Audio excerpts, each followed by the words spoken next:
On évoquait vaguement la question des DSI, mais c'était uniquement un sujet qui concernait la recherche à les laboratoires, pas du tout la recherche appliquée, et on ne trouve, nous en tout cas, pas dans nos champs de conséquences immédiates.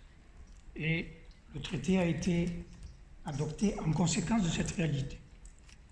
Sur ce, le traité a quand même pris en compte cette question, notamment à l'article 12.3d sur l'accès aux ressources phytogénétiques, puisqu'il dit de manière très claire que le bénéficiaire ne peut pas revendiquer de droits de propriété intellectuelle sur les ressources phytogénétiques auxquelles il accède, sur leur partie ou leur composante génétique.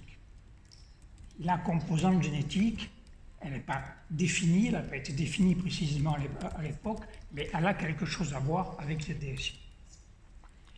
Les DSI, certains parlent de données, d'autres parlent d'informations sur les séquences génétiques.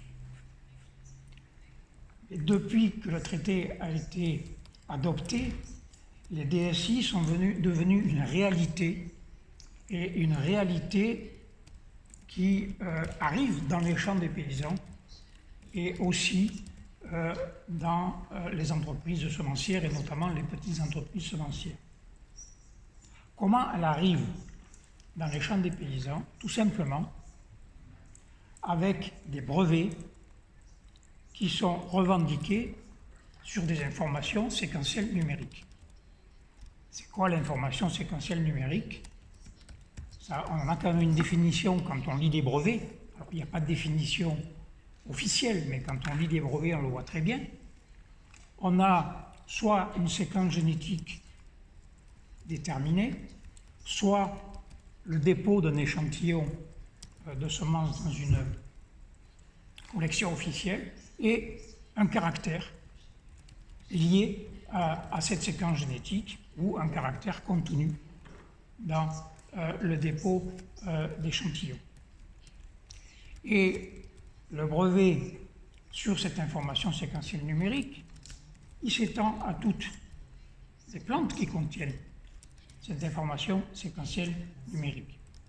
Alors, l'élément nouveau, depuis que le traité a été adopté, c'est qu'aujourd'hui, l'industrie dispose de nouvelles techniques, on appelle ça les nouvelles techniques génétiques, en tout cas dans le débat européen actuel, qui permet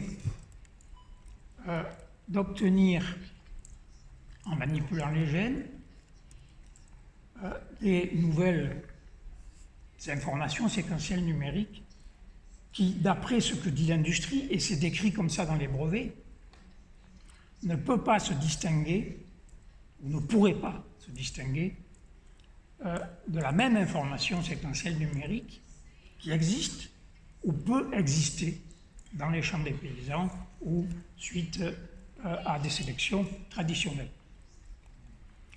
Donc, lorsque le traité a été adopté, on ne pensait pas que l'accès à l'information séquentielle numérique, puisqu'on ne pensait pas accès à l'information, on pensait accès au matériel génétique, au matériel biologique.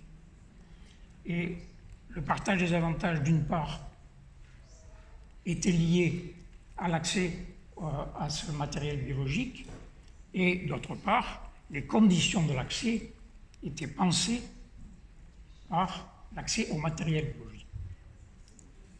Aujourd'hui, cet accès est contourné en ce qui concerne les informations séquentielles numériques, puisqu'il existe des bases de données librement accessibles sur Internet, dans lesquelles on a les séquences génétiques de la plupart des échantillons de semences qui sont contenus dans le système multilatéral. Donc il ne peut plus y avoir non seulement de partage des avantages liés à l'accès aux informations qui sont dans ces bases de données, en libre accès, et il y a aussi des publications de recherche qui sont faites par des chercheurs qui viennent dans nos champs, qui nous aident à travailler, ils sont très sincères, qui sont souvent financés par le partage des avantages, mais qui recueille à la fois des échantillons de nos semences et nos connaissances qui sont protégées par le traité, sur les caractères de ces semences.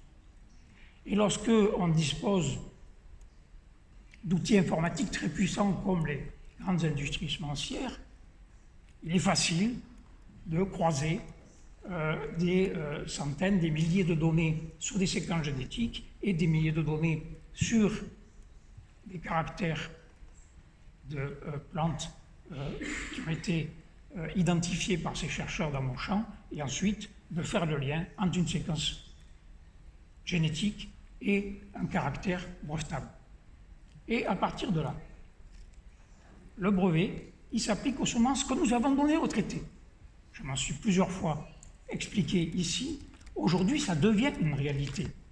Et c'est d'ailleurs, en tout cas en Europe, à l'heure actuelle, un élément essentiel du débat qui se pose sur la réglementation de ce qu'on appelle les nouveaux OGM, puisqu'on dit on ne peut pas les réglementer, puisqu'on prétend qu'on ne peut pas les distinguer de ce qui existe naturellement ou est issu de sélection traditionnelle. Donc je pense qu'il ne faut pas poser la question des DSI uniquement en termes de partage des avantages. La solution proposée par la CDB a un intérêt pour ça, et c'est intéressant d'y travailler, certes, mais qu'il faut aussi en parler comme outil aujourd'hui qui sert à contourner l'accès facilité, qui est au cœur de l'existence même du traité. Le traité a été créé pour cet accès facilité, pour que la recherche puisse travailler, pour que les paysans aussi puissent avoir accès à ces ressources génétiques. Or, aujourd'hui, les DSI sont le principal outil de contournement des conditions posées par le traité pour l'accès facilité, notamment le fait de ne pas revendiquer de droits de propriété intellectuelle sur ces DSI, qui sont des composantes génétiques des ressources phytogénétiques.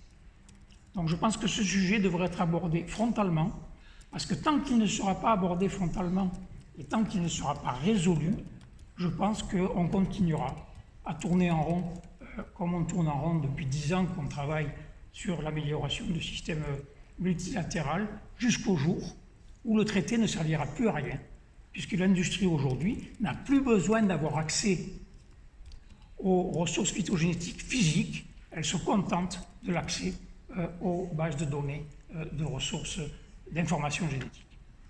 Je vous remercie.